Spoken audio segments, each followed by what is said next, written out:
So, I have finally seen Rebel Moon. I had to go through great lengths to watch this film, but I was finally able to see what all the hype was about, and I gotta say, if Rebel Moon was in a store, maybe a Target, let's say, I'd go up to one of the workers with Riz, of course, players, don't act like I forget, and I'd say, you know, what's Gucci, motherfucker? Can you direct me to where the Rebel Moon bitch is located? And the worker would obviously know what I'm talking about, right? Because that's how everyone talks in South Texas. Irregardless, they then inform me of the location by saying, oh yeah, sir, follow me to the not good department. Yeah, it wasn't very good. Now, was there some cool things about it, cool ideas, things I liked? For sure. But as far as it goes story-wise, character-wise, plot-wise, it's all played with what I found to be the mistakes very prevalent with Zack's work. So before we get into all the good and bad, I want to establish that with every Zack Snyder film, there will be a subset on the spectrum of fans of Snyder, some who are really cool people, a lot of them that I know that are really awesome, but adjacent to that subset on the other extreme of that spectrum, and even just surrounding it, are where the cultists lie. In this domain that they occupy, an extreme fog of delusion, cope, and overall dipshittedness engulfs these individuals. So I aim to combat some of the more dipshitted takes I've been seeing on social media. Now, that doesn't mean to hate on any of these people or go out of your way to harass them. Manners always, players. And remember, if you're spending more than 5 minutes arguing with someone on Twitter, that falls into the waste of time shit department, not where you want to be located. Again, I'm a fan of Zack. I think he has immense talent. He's probably like a genuinely good dude. Everyone that's worked with him says nothing but good things about him and their time working with him, and he has massive potential to do great things, but none of that decides whether or not he put out a good product with Rebel Moon or any of his movies. So the story is basically about this woman named Cora that lives in this beautiful little peaceful planet and is a part of this like farming colony. They are visited by the mother world, Admiral Atticus Noble, the bad guy played by Ed Skrein, asking for some of their food, then asking for all of their food, and then demanding it within 10 weeks before they come back and kill everyone. And they leave some soldiers behind that are 99% horrible, and after they were about to commit sin number 1, but are thankfully stopped by the most beautiful robot this world has ever seen, and Cora fighting extremely slow. She decided to go on a journey with a fellow farmer from the village to gather warriors to fight the mother world's forces when those 10 weeks do elapse. They go to this bar, the man farmer gets sexually assaulted, which a lot of people were having like a huge fuss about, which I don't really give a fuck about this scene. I am glad that Zack Snyder like tried to highlight man-on-man sexual assault, because that shit does happen and a lot of people don't take it the most seriously. And they have another slow as hell shootout, and then that's when they meet Charlie Hunnam's character, Kai, who will be transporting them to the other planets. We get about 4 different warriors with barely any resistance given to coming with Cora to fight against what I'd imagine is the most imposing force in the galaxy, or giving us any real backstory about them or having any motivations or any character depth at all. And at the end, we find out Kai betrayed them all to Admiral Atticus. They escape their traps, of course, and have an almost 10-minute final battle with, I'd say, at least 3 of those minutes comprised of boring uses of slow-mo. Cora defeats Admiral Atticus and takes the remaining warriors back to their village, but it seems Admiral's body was found and was resuscitated after having this meeting with Balsarius, which is a fucking crazy name. And I don't hate Frafri, but they should have gotten a way older actor for the Regent, because this guy looks just awkward as hell with that beard. The neurospace like landscape was fire as fuck though. I fuck with that crescent moon, but that's basically it. Before we get into the bad, which there is more of than good, I would like to talk about the good and what I personally enjoyed. First off, we got to talk about that spussy. I believe Zack has already dispelled this, but I think that it's awesome that in a world where portals exist, a portal would take the shape of the first and most natural version of a portal that there is, a vagina. And I don't know, I kind of like that this portal is some kind of like extraordinary miraculous thing, but it's also would take the shape of something natural. I think that's cool. It kind of links shit together. People say it's clever, other people say Zack thinks he's being clever by doing shit like this. I think it's just really cool. Jimmy was my favorite character by far, bar none. Seeing him getting bullied by those shithead soldiers really tugged at the heartstrings. That's just such unnecessary cruelty to like something that shouldn't be able to feel. There was something so special about him, and honestly more human than anyone in the film. To see a robot going against its programming is so profound to me for some reason. Like, I get it's because he saw the princess in that girl Greta, but still, especially when he kills the general to save Greta. Plus, his CGI was like phenomenal, especially when he was washing his face. That water looked seamless. The first 30 30 minutes of the film I was like really enjoying, and I was like, dang, Zack might be able to pull it off. I also can't wait to see how Jimmy gets this look, which in a common sense timeline, we should have had that explanation already, but we'll get into that a bit later. The cinematography was absolutely on point. So many beautiful and interesting worlds that I would eventually want to explore, and even the parts of the CGI that were rougher, the things were still very interesting to look at. The aesthetics and the designs of the different alien species was really cool, and as well the warriors, Nemesis, and Blood Axe being my favorite. Unfortunately, that's all the good I can say. First sin is the overuse of slow-mo. I know Zack already gets shit for using too much of it in his other movies, and I honestly never really had a problem with it. I always thought it looked cool, but fuck man, he was doing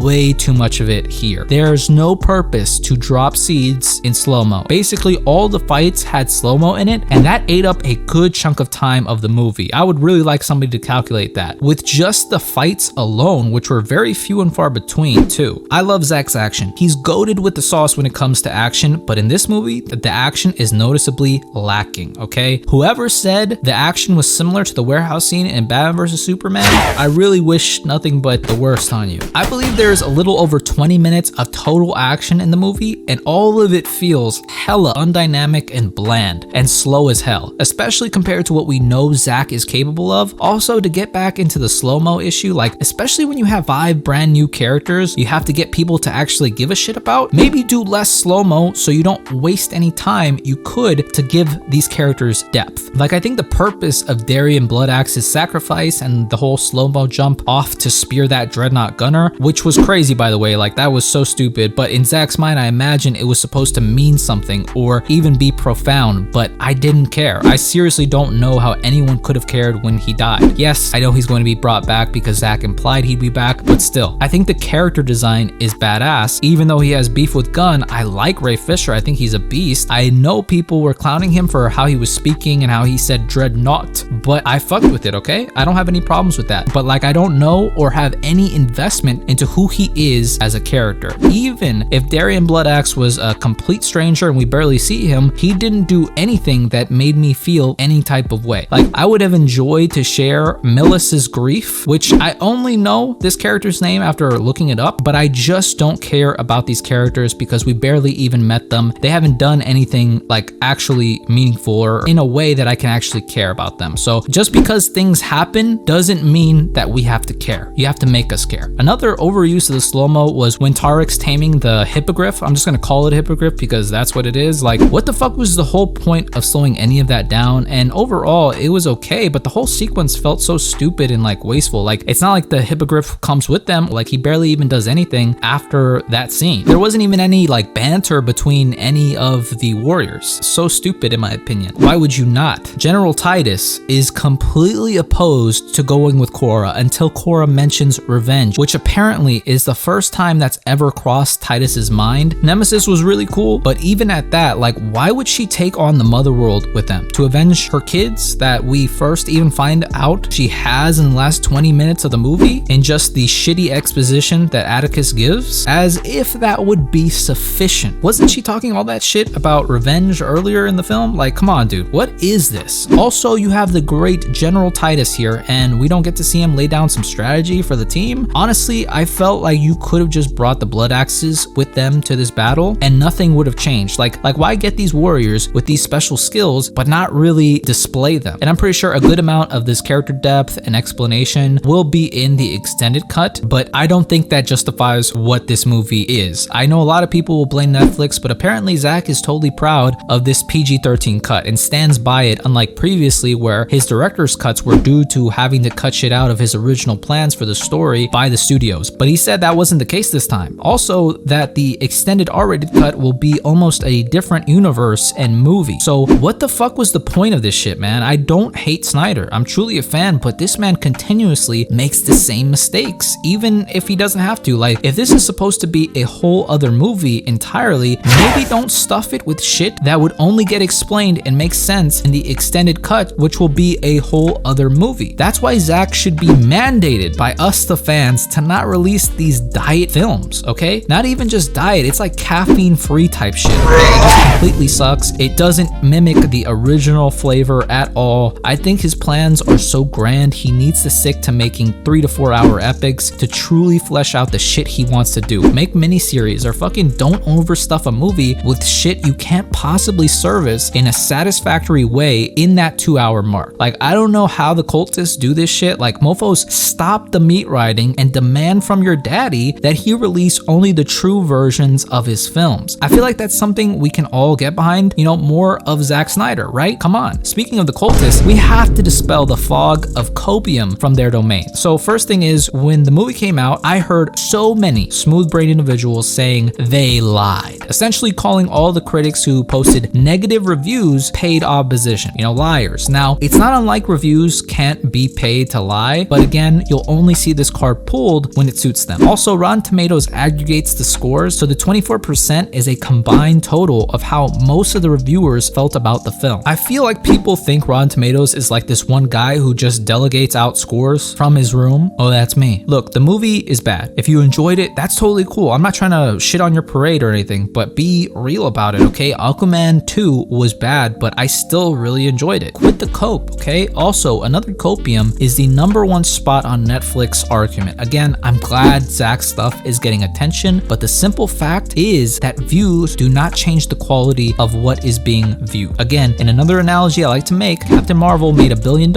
and The Nice Guys made $62 million off of a $50 million budget. Now, does that mean that because a lot of people went to go see Captain Marvel and less people went to go see The Nice Guys, it makes it a better movie than The Nice Guys? Absolutely fucking not. You'd have to be a smooth-brained fucking imbecile to believe that. Views are a very flawed way to ascertain the quality of a film. What views I can believe for the most part being indicative of is the person behind those views and their popularity. Like the MCU being behind Captain Marvel was a big driver for those views, and Zack Snyder is probably responsible for all of those views, not the movie itself. If somebody else made Rebel Moon, probably wouldn't have gotten as many views. If somebody else besides Marvel Studios made a story just similar to Captain Marvel, probably wouldn't get that many views. Probably wouldn't hit a billy. Just saying. People are coming for him. His diehard fans are watching this on repeat. I'm not saying that it's only his diehard fans that are getting this movie to the #1 spot, but with someone as notable as Snyder and with the concept of this being a whole new franchise, it would make sense that this would attract a lot of views, but the actual quality of the film is not directly related to those views. That whole it's #1 on Netflix, take the wins where you can, cultists, but it doesn't change anything about a diet version of a movie, which I believe Zack said he wanted this movie to be so families could watch, when there is nothing exciting about this movie that would keep a young person's attention. Honestly, like, bro, this isn't the Justice League where that's something I think you would have to worry about to a large degree. You're Zack Snyder, you're good at making very graphic, violent shit, exciting, fantastical shit. Don't limit yourself when you absolutely don't have to for bullshit reasons, man. The people already have PG-13 Star Wars, let them have that bullshit and give us the R-rated shit. Also, the whole Nolan giving Snyder praise for his influence thing is very predictably being stretched out insanely by the cultists. I personally haven't seen or read Nolan saying anything about Rebel Moon and if he liked it or anything. The comments about his influence are nice, even though I would like more clarification on that, because like I don't know what specifically Nolan is talking about, and even in what he says, it seems he's just praising the shit that people already pretty much praise Zack for, his visuals. I'm glad he has this friendship with Nolan and I'm happy to see him get his flowers, but that does not change the quality of the story and the film that is Rebel Moon. You don't have to be a Snyder hater to be critical of his work and demand he give you his full work and not a neutered sliver of it. Ultimately, this movie has some good moments, some interesting stuff, but it lacks depth and proper execution to make you care about anything that is going on. And because Zack is such a unique director, I have to give this a special score of a fluctuating 3 to 5 out of 10. Zack, if you're listening, player, I really like your vision. I think you have so much potential and so much talent, but please just don't give me a diet caffeine-free Coke and expect me to be satiated. Give me the Coke first, and if we're having a lot of fun, maybe toss a cherry Coke my way. Please don't make the same mistakes of making an inferior version of your true vision and let that out into the world when you absolutely do not have to. Make Rebel Moon Part 2 fucking 4 hours. But that's just my opinion, players. Let me know what you thought of the movie, whether you had a good experience with it or you felt similar to the way I felt with it. Regardless, I look forward to y'all's thoughts. Also, Happy New Year's, players. 2024 is probably not going to be my year, but I'm going to make the best out of it anyway, and I'm wishing y'all all the best with this new year. That's it. If you liked the video, leave me a thumbs up, comment down below, and if you want, subscribe. I always appreciate it. Thank you guys so much for watching. I hope all of you guys are well, and I will see you in the next one.